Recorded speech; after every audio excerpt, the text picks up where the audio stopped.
Alright, anyway, so I'm in a different venue. There are people out there, so I can't film where I usually film, so I'm in my room. So,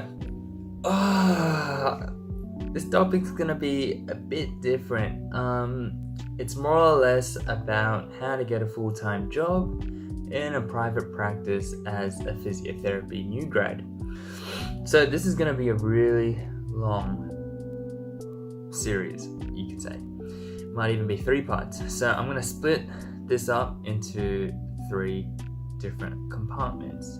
So the first one will be just a brief outlook of the questions that you're going to be asked as a physiotherapist. The second part will be, things I think you should be asking your interviewer, your interviewee. That's not even a word probably. And the third thing is going to be about the whole hiring process and the expectations of the company hiring you. So sit back, enjoy. I'm going to try and make this video applicable for other allied health professions. Even if you're in a business or maybe like a completely different profession altogether, maybe hopefully if you watch this video you might take something out of it. But other than that, sit back, relax. If you don't like it, just quit the video, no hard feelings. Let's go. So when you go into the interview, the first thing you're gonna be doing is crapping yourself. Literally, you're gonna be scared. I was scared for the first 3 interviews, and then after that I was like, okay, everyone's like the same. But do your best and act professional. Also, I'm going to be spitballing these questions, so they're in no particular order. I'm just going through them as I've written them down, as I've remembered them. Yeah. So usually you'll be on a 2-on-1 or a 1-on-1 interview. So this might be with the senior physiotherapist working in your private practice or in the private practice. And the other one would be the general manager of the practice. So if you go into a very top tier physiotherapy private clinic, you'll usually get 2 people. If you get like a mid-tier or one that's only got, I'd say around, hard to say, maybe less than 5 physiotherapists or people working in that clinic, you'll probably only get interviewed by 1 person. If your clinic is, say, maybe 10 or more and it's quite an established private practice, then you'll be definitely seeing 2 or more. Usually 2 people. Just be confident in your knowledge and just be real to yourself as a health professional. So the first thing you're gonna do, or they're gonna do, is give you a tour. They might give you a tour of the practice, but they'll sit down, your resume right in front of you, in front of them, maybe your cover letter as well. And one of the questions that was frequently asked was, what university did you go to? So I went to University of Newcastle. Try and either have a grasp of what perks your university had over other competing universities, or just make it up on the spot. So for my university, I'll just give an example. I went to the University of Newcastle, and generally they have more clinical placements pre-workforce compared to other physiotherapy degrees. So I could say University of Newcastle and Monash, which were my 2 top choices at the very end, had 7 instead of 4 clinical placements in total. And so that gave me more experience, that opened up more opportunities to understand which niche I was interested in, and that gave me kind of the opportunity to discover myself as well. Make it fluffy if you want, but don't make it too fluffy. Keep it short and simple. If you did one, and I know that many allied health professionals do honors projects, they'll ask you about that as well. And if you did win any university awards or any university achievements, they'll ask you that as well. So I did my honors project, again, short and snappy. I did it on telerehabilitation and elderly stroke patients.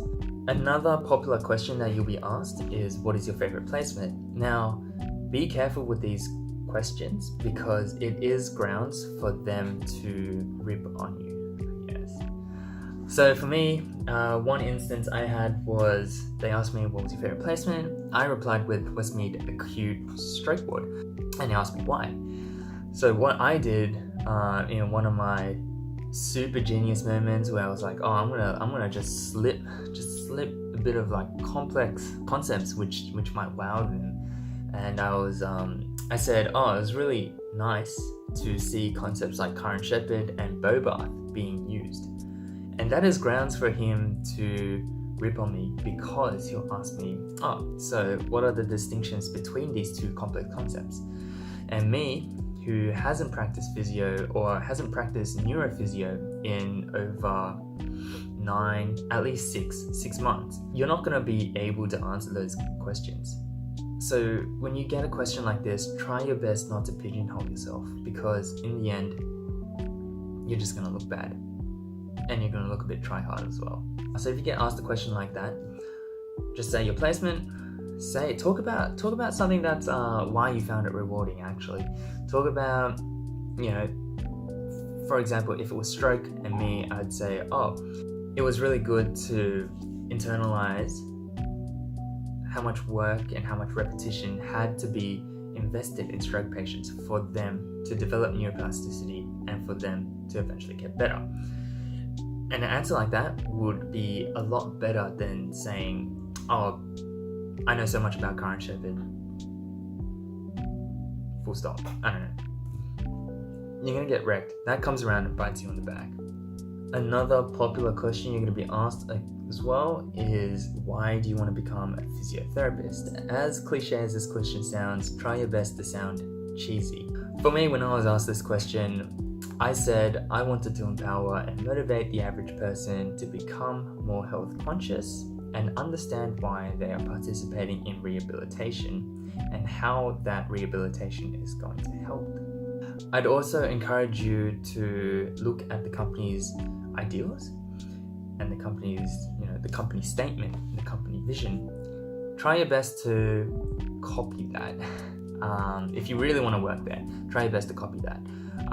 If you are unsure or if you don't really know what to say, just go with your heart. Generally, if you guys are on the same frequency, and I know that this applies to physiotherapy more than other allied health professionals because physiotherapy is more or less a business. You want to have some business physiotherapy owners just be in it for the business. And I'm apprehensive to say this, but you can say, hey, I'm in it to optimize the service of patients. I'm in it to help them and facilitate the service that they want and optimize patient retention. That would be a key answer for someone who is business minded and who's just in it for the money. If you look at the physiotherapy company, and if they are truly an altruistic, health-focused physiotherapist, then do something talking about, say something about being more health conscious and trying to change a population into wanting to get better in a long-term way rather than a short-term way. Talk about that. You can usually gauge where the company is standing from their company website. And if they don't have a website, then just try and gauge with the person. He'll usually just stare at you or he'll nod very slowly if he's hesitant. So this question, the question why you want to be a physiotherapist, is also an ideal time to talk about your personal convictions. And like any other business, I'm sure they will also be interested in your personal convictions to become XYZ health professional. So yeah, I'm gonna keep it a buck. 2 out of 10 private practices will be more business orientated rather than health orientated. But in general, if you're able to say something that is compelling and something that has conviction, then they'll generally like you. So another question they might ask you is why you chose the private sector over the public sector. And if you're a Sydney physiotherapy new grad, you'll know that most new grads, about 60%, I might be wrong, will go into private clinic rather than the 40% that goes into the hospital. And that's because our market's pretty saturated right now. But that's also far from what the employers know if they've been, 20 years into the field, because they would have gone straight into a hospital rotational placement and then come out to set up their own private practice. So what you need to do now is talk about the differences between the private sphere and the public sphere, and where you think the merits lie in the private sphere. So what you can say here is you need to actively motivate and educate the patient within the private sphere to constantly come back. You might say that you enjoy the diversity of patients that come into private clinics, for example, NDIS patients like MS, stroke, and potentially some cardiorespiratory patients, as well as your ordinary MS patients. You can talk about yourself being how you enjoy the problem solving of musculoskeletal injuries as well. They might ask you, what part of physiotherapy do you enjoy the most? And let's say, for me, I enjoy musculoskeletal. What part of musculoskeletal physiotherapy are you interested in? So you can answer this from a professional perspective or a personal perspective. For example, a professional perspective may be that in light of Australia's aging population, talking about the profession altogether, you have seen an increase in osteoporosis, canal stenosis, nerve injuries, and what's another old people thing? Let's say total knee and total hip rehabilitation protocols, and the need for pre-op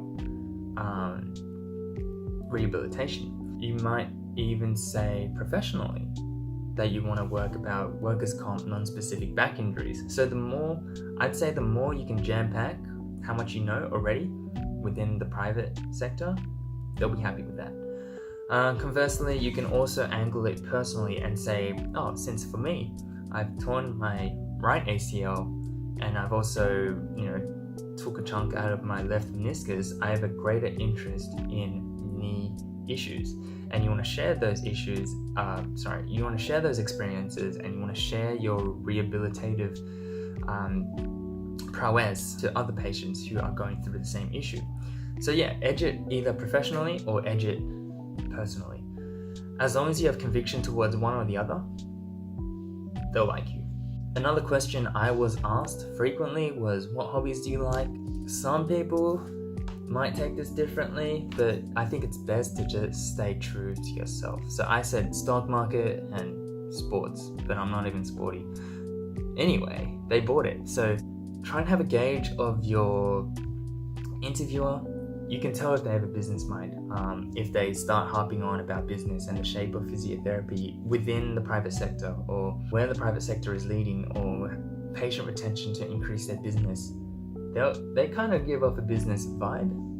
And for some reason, when I did say the stock market, they were just, he was so caught on, and he liked it. So I think this is a question where they're trying to see if they can vibe off you. Another question they'll ask you is what strengths and weaknesses you have. So yeah, talk about your strengths and weaknesses, but also talk about the inferences of your strengths and weaknesses and what you can do with that. For example, my strength may be that I'm a wide reader. Academically, within the physio scope, within the economy scope, whatever, just be yourself. And the inference of this may be that I can be more up to date with the latest intervention for X, Y, and Z. Another strength that I have, and you really want to sell yourself, is I can speak Cantonese. I can adhere to a different basis of patients. If you're going for a private practice, they will kind of like this. They will like this because, let's say you're working for an Anglo private practice, or if you're working near an Asian suburb, and Sydney has heaps of Asian suburbs, then you can attend to those patients and you can attend to the culture of that patient and increase, aid, and grow that private practice, their private practice, in a cultural way, in a way that is more comforting for Asian people. On the other hand, it's the same for weaknesses. So identify it, identify the implications of that weakness, and identify a solution you can take. So for example, I could be like, as a new grad in the private space, I'm really scared about time prioritizations, because I know private practices see, well over 14 patients within a day. However, the inferences of this is that, I might be delayed and, I'm going to give the business a bad rep because they are not on time. And the solution of this is to try and compartmentalize how your treatment goes within that 30 minutes. Try and compartmentalize it and try and stay to your plan. One last question that they'll always ask you is, why do you want to work here? And this goes back to looking at the company statements and trying to reconcile yourself to their company statements. However, aside from that, this is also the best time to talk up your interviewer. For example, one of my latest interviews was that I said, look, I want to work here because I think you would be a great mentor. I think I've seen charisma, I've seen strong work ethics, and strong means of displaying your interpersonal skills, and I want to work here. So when you talk up your interviewer, they're more ready to like you. No one wants to be scrutinized. Everyone wants to be talked up. And when they get talked up, they're like, oh, this person actually sees XYZ in me. And that's just grounds for them to like you a bit more. Again, those are just the main questions. Honestly, interviews are just a chat. Most private interviews won't even be formal. They'll be like, no private interviews have a formal sequence of questions. It just never happens. You definitely don't get asked all these questions within that one interview, but they will ramble. And when they ramble, give them the space to ramble. It's equally about them as it is about you. Anyway, that's it for the first part.